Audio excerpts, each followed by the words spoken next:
everybody out there. It's Zoe B. How is everybody? Hope everyone's feeling bright and breezy this morning.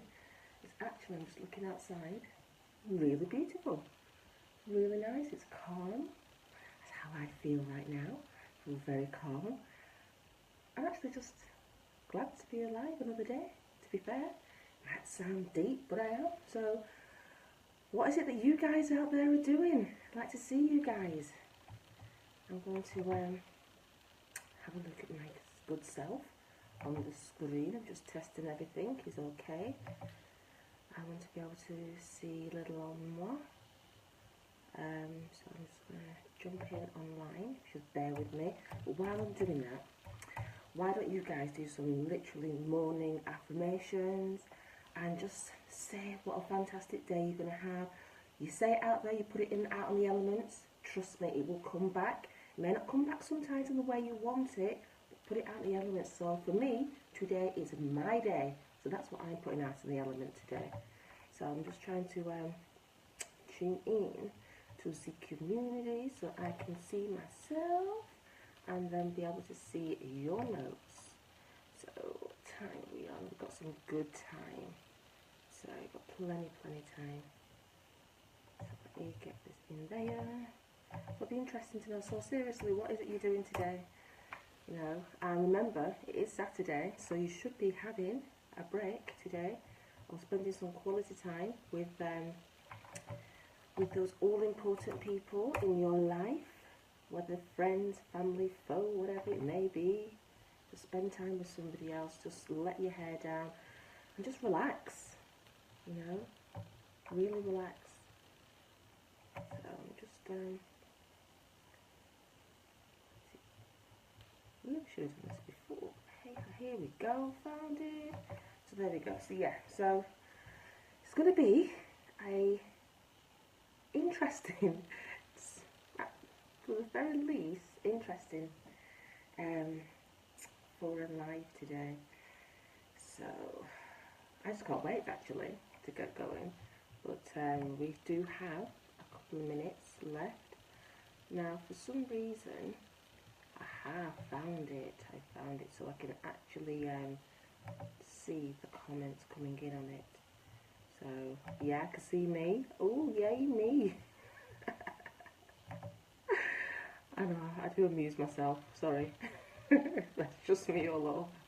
So guys, should we comment out there if you can see me? Good morning Todd, how are you? Can you hear me okay? That's the most important thing. I've put so many lights on in here, but yet still it's so dark for some reason on the screen. Good morning Martin, hello Janine, how are you my lovely? Tell me if you can hear me correctly. And I shouldn't be doing the sign languages, yeah, just in case you can't hear me. But here we go. So can I see? No, there's no comments at, well, the moment. I can see the comments on my on the phone, but I can't seem to see them on the actual page, the full live. So let me go and see what's happening. So yeah, yes you can. Sound and view great. So is it not dark your side? It actually looks really dark when I'm looking into the camera. It's really bizarre, but hey ho. So yeah, I see the comments are coming in. Yay. Cool, I can see it now. So that's a bonus. So yeah, so literally on time, let's get this started. So I am Zoe Bennett. Gosh, I actually have to remind myself of who I am every day because there's so many things that I do. And I'm from Training Personified. I'm also known as the Motivational Queen, as you can see above my head. And thanks for joining for NTV Live. So what I want you guys to do is something that Full Lens created, is a 40-second word round. So use the comments, drop in the comments 40 seconds about you or your business, and this is your variation of the 40-second round. Instead of being live, you're virtual. The importance of going, I missed that one, so let me have a look. Importance of going live 2 minutes early. So there you go. So Graham has said that's the importance of going live 2 minutes early. because you can get yourself prepared and make sure everything is right. So make sure you drop in your comments there. And it's really interesting. I will get to some of your comments some stage through the day, but I won't say the day, but through my session, because I want to be able to tell you what I want to get out there, but at the same time, I want to be able to respond as best I can to as many of you as possible. So Janine is a wonderful lady, and she's put, I help people achieve this optimum success, and it's just gone off the screen. So let me show you. But yeah, she does achieve optimum success, and she's a wonderful lady. Martin Morello as well, amazing guy, great message out there from Martin. And Kirk Pickstone has just joined. Now, if Kirk didn't join, then do you know something? I wouldn't be happy today. So, hey Kirky, how you doing? Hayley, bundle of joy. I've met Hayley face to face one time, and an amazing bundle of joy. So yeah, how are you? So who else is joining us? Adam Stevens. Hey, Adam. Do you know Adam has helped me out in their medical situations? And no matter what people say, in fact, I shouldn't be saying this because I think Adam likes the kind of the reputation he has, but he's a good guy. He's actually a good guy, and that's something coming from me, Zoe B, because I'm one of these hardcore, you know, something. If I don't like it, I'll say it. If I like it, I'd say it. So I do like him. So Adam's cool. So hey, yeah, love you back, Kirky. So. Right, it's time for me to introduce my foresight slot, which is, it's like literally the same as the network meetings. It's not a pitch about your business, it's an interesting part into your life.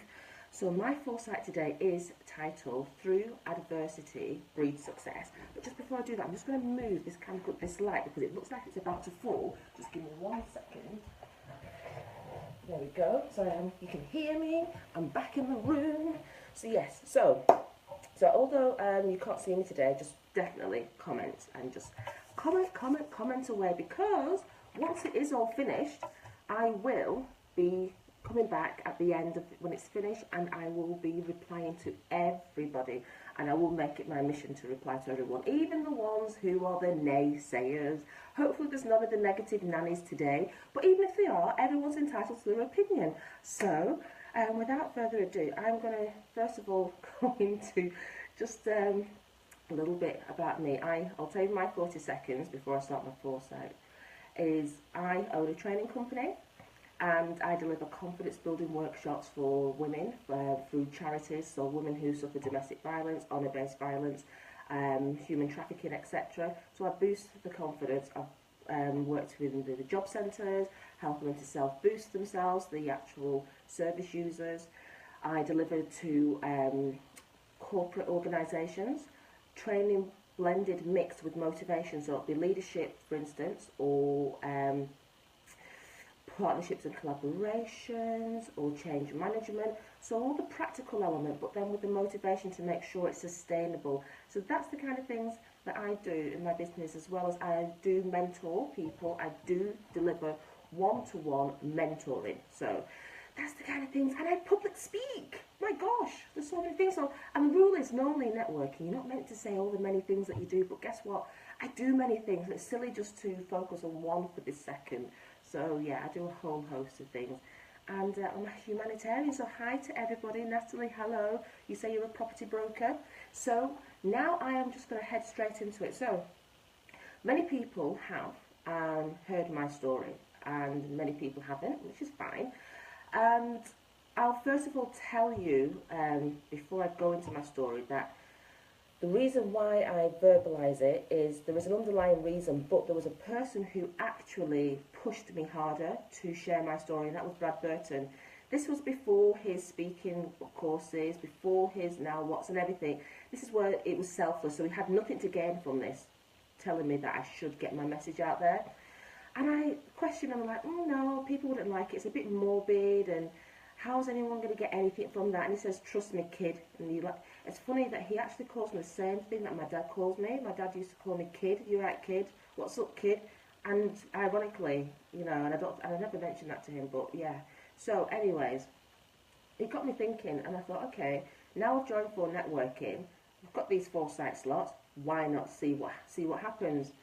So that's the secondary part of my why I tell my story.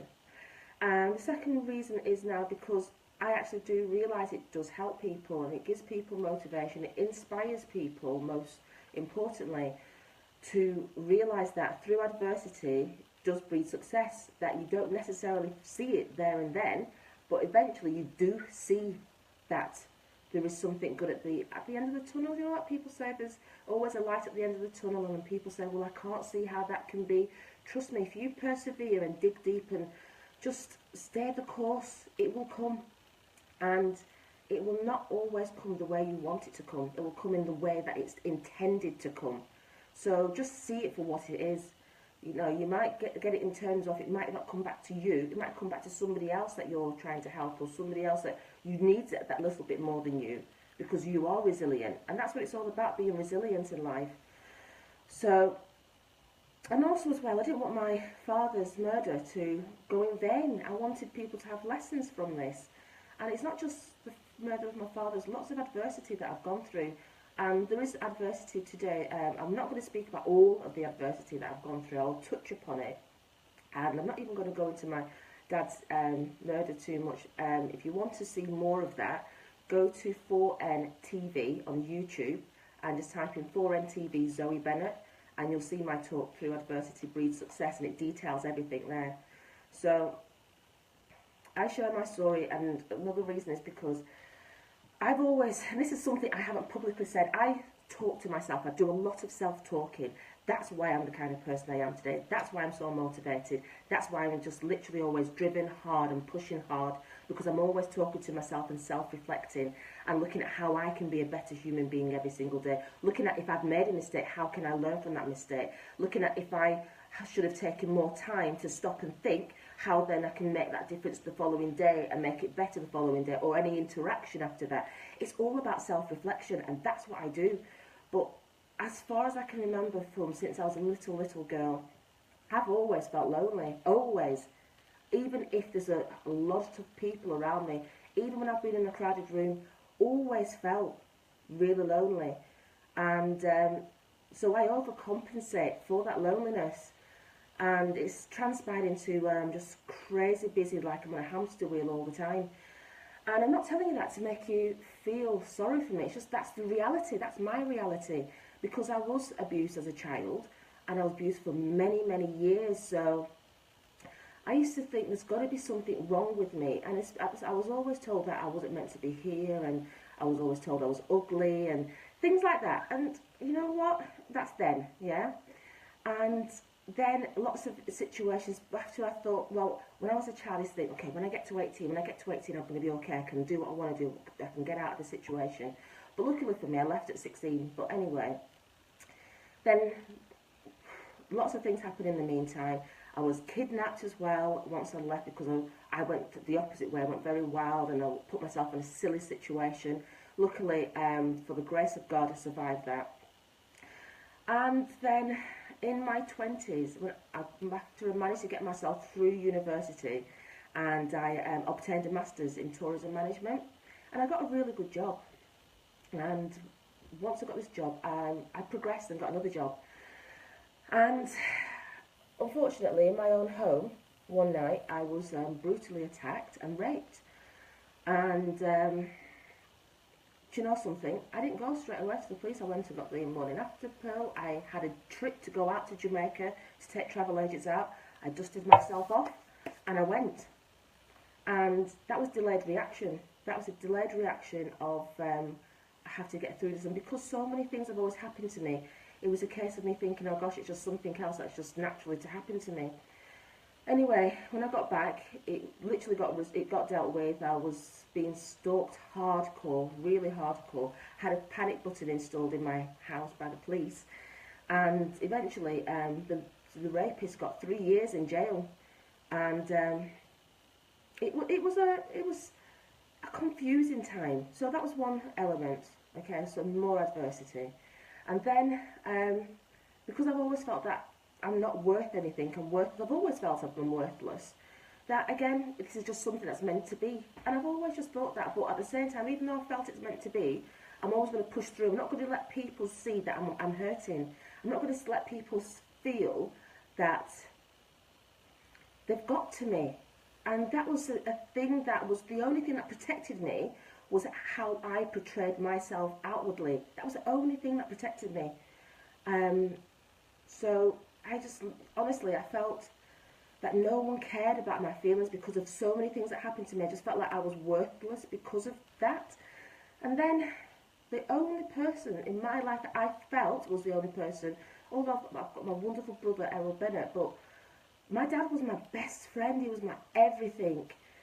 No matter what, he was always there for me. I loved him so much that we even had a conversation about, oh yeah, Dad, you better make sure that I die before you, because I won't be able to cope without you. And my dad's like, no, you're going to go before me. I says, no, because I just wouldn't be able to survive. As strange as it is, it's the conversation we're having. And I says, there's no way I could survive without you. And vice versa. If we loved each other that much, we'd be speaking almost every night till 5 in the morning.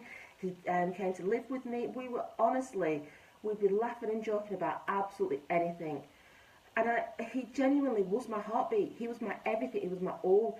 Even to the point, my first degree that I did was because of him. I did estate management, which is all about planning property and everything, because he was into property. And he always taught me that property is your pension. And so what I did, my first ever house, I bought it in a sacrifice, and I gave myself £20 a week spending money, even though I had a good job, just to overpay to make sure I had this property that's a pension. So sacrifice is important. If you really want something, you want something really hard, sacrifice. It's, you know what, it's worth it in the end.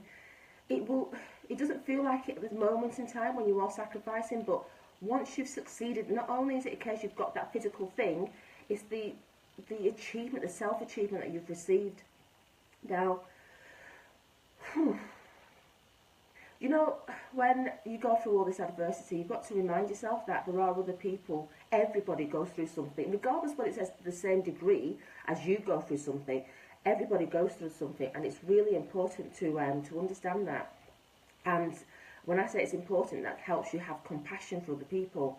Now, had people who had treated me wrong thought that way, then this wouldn't have happened to me.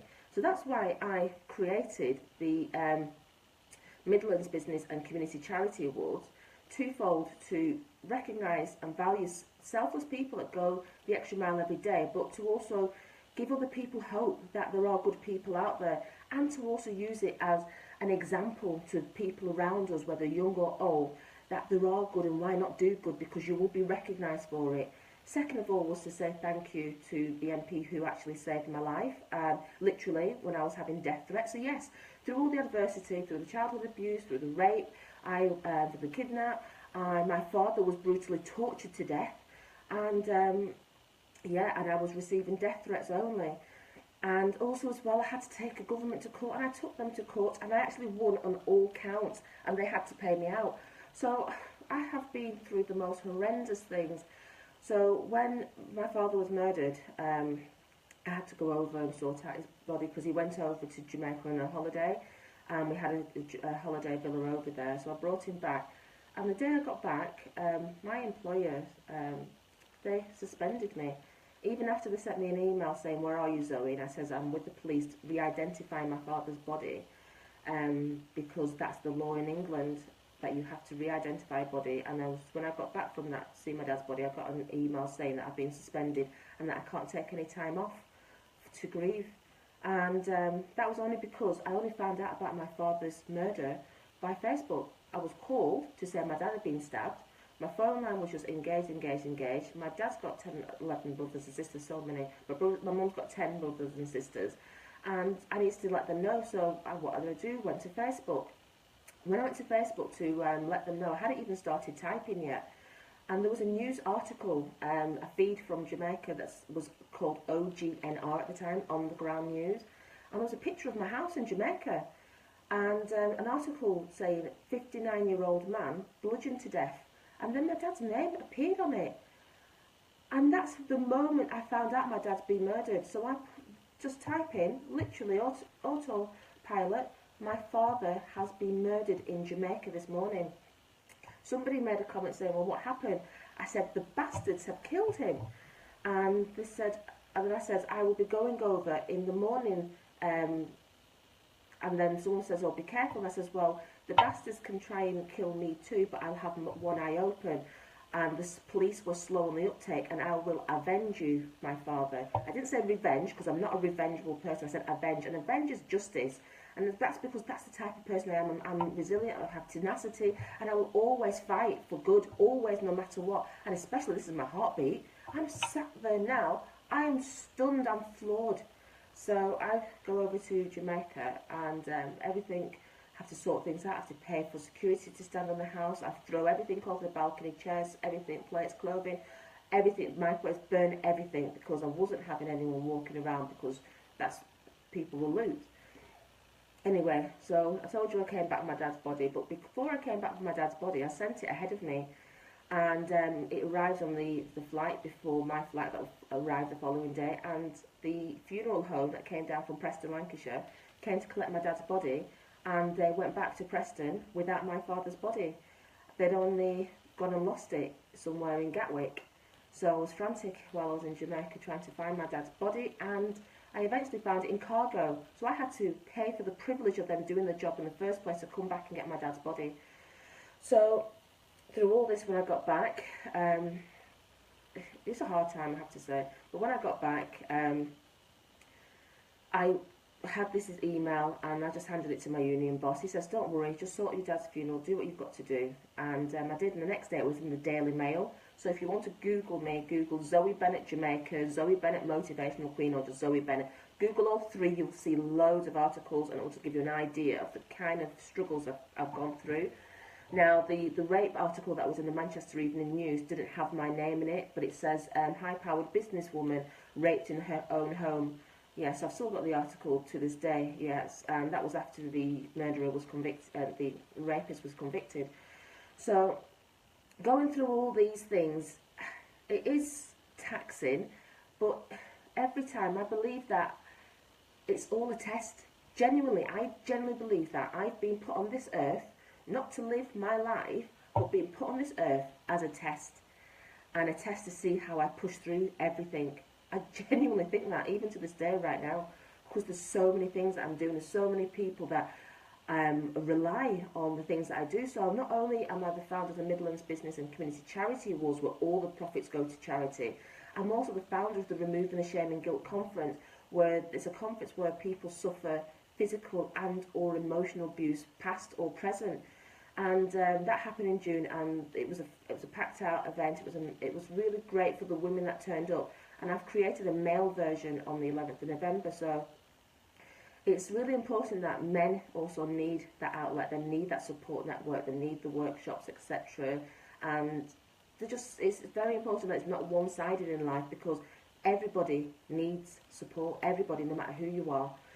Now, for me, when I was going through all this trauma the first time, through the rape, I went to a counsellor where the police gave me the hospital, because I actually did try, and I'm admitting something again for the first time. I did attempt suicide. So when the doctors came to my side, this is after the rape, because I just didn't want to, this is literally a delayed reaction. When I got back from Jamaica, I just didn't want to be, because that same time when I was flying back from Jamaica, my granddad had just died, and I was told that he'd been murdered, he died. And so I had all this to contend with at the same time. So when these doctors came to my bedside, they asked me, oh, will you do it again? And in my mind, I was like, yeah, I'm going to do it again. But then I had to assess my situation around me, and like, okay, they're not going to let me go if I say yeah. And I have to do something about that. So they said, okay, they'll let me go if I have counselling. I had to start the counselling, and the counsellor, this is the most ridiculous thing, and that's why I've changed my life to doing everything my damn self even more. The counsellor says, oh, we can't talk about the incident, we can only talk about your past and going to your years going back. To hell with that. What's the past got to do with someone just coming into my house and attacking the hell out of me and raping me? What the hell? So I actually didn't say anything to her. I just in my own mind, it's like, this is all jacked up. This is ridiculous. How is this helping me? You're trying to make me regress more? So that's when I thought, yes, I'm going to take my destiny into my own hands and self-heal myself. So also when I then went through my father's murder and I was going through all the trying to fight for justice and everything else and fight against my employers and everything, I had a trauma therapist. And my trauma therapist twice over worked with me twice over, and every time she kept saying to me, oh, we can't work with you because you won't cry. Seriously? I won't cry? Seriously. And that in itself reinforced that, do you know something? There's something innately wrong with me. And it's something not long ago. Something's not right with me. So, do you know what I did? I thought, okay, down with everybody. Down with trying to seek help elsewhere. Do it your damn self. You can only rely on you, yourself and I, yeah? So, literally, I read this book, and it was called The Art of War by Sun Tzu. And I tell you something, from that moment, everything changed. Everything changed. I even got rid of the solicitors that weren't doing the right thing on my employment case, and I took it on myself. I felt invincible. Trust me, read the book, yeah? It will empower you. It will let you see things very clearly and put things into perspective. There is nothing big, nothing too big that you can never handle. And it's about making sure that you're assessing what is a battle and what is a war, and leaving the battle to the side and just saying, do you know what? Nah, it ain't for me right now. I'm going to focus on what's important. Trust me, perspective puts everything in order for you. That's the key message here. So, from that moment on, everything changed. So yeah, so I took my control. My local MP, Gavin Williamson, was a rock. He was genuinely the person who saved my life. When I received a letter to say that I had to go over there, even though I had the death threats, he stepped in and he actually had a meeting at the House of Commons for me, and then he chaired a meeting at the Foreign Office, and everything changed. A few weeks after that, one of the murderers got 40 years to life without parole, and honestly, it was just, everything changed. That's when I wanted to honour him at the Midlands Awards, where I created that Midlands Business and Community Charity Awards, I should call it. So also, as well, because of everything I've gone through, I use my experience to help other people. I use my experience to motivate people and also to inspire them. And I'm also on the business board for the NSPCC because I understand about childhood abuse. And I also am the delivering partner for various charities, as well as an ambassador for the Women and Families Resource Centre. So I put my all in to help other people and to set an example. And honestly, it's so rewarding when I see how much what I do and what I say helps other people. And had I have known this, I would have done this a lot earlier. Now, as a result of this, I have won several awards. I think I'm up to about number 17 now. I have several awards for Inspirational Woman of the Year, but I have an award from the United Nations Mission of International Relations for Human Excellency. And about 6 weeks ago I was in India, and I've also received the Iconic Woman Creating a Difference for All award whilst I was out in India speaking, so I speak in conferences in and around the world, in the UK, everywhere. I also go into schools and I give resilience talks. It's very important to help children to be resilient, to show them that never give up. It will always be better. There's a reason for everything and there's a season for everything. And it's all about showing people how to put things in order in their own mind and to work at their own pace. It's not a one-size-fits-all, and that's the problem with people. People say, you should do this, you could have done that, you shoulda, coulda, woulda. It isn't about that. It's about living to your ability, living to what you need for you, for your own mental state, your own mind, for your life, for your growth, for your blooming. And it's also about saying, instead of all this time when you feel like you're a victim, if you are a victim, but it's not about saying that, it's about saying, instead of woe is me, why not me? Why not me? Why? And I'm, in a way, it sounds so warped and twisted. I'm glad that all these things happen to me, because of all these things happen to me, I'm able to help other people. And also by happening to me, it happened to one less person. And as selfless as that might feel, I feel like a warrior. I feel like this inert warrior that no matter what, I can push through everything. So the lesson here is that through anything that you do, never give up. There's always the way I like to say it is, failure is success in disguise. So please, guys, never give up. So I'm going to come to the end. If you want to find out more about me, just Google me and you'll see a lot more about my story. So I'm going to tell you, in fact, I'll have a quick look. Somebody says, oh, this talk must go viral. Yes, please share. If you like the video and the content, as gruesome or as uplifting as it might have been, please share it. And thank you, Caroline, for that. Thumbs up to you. I appreciate that.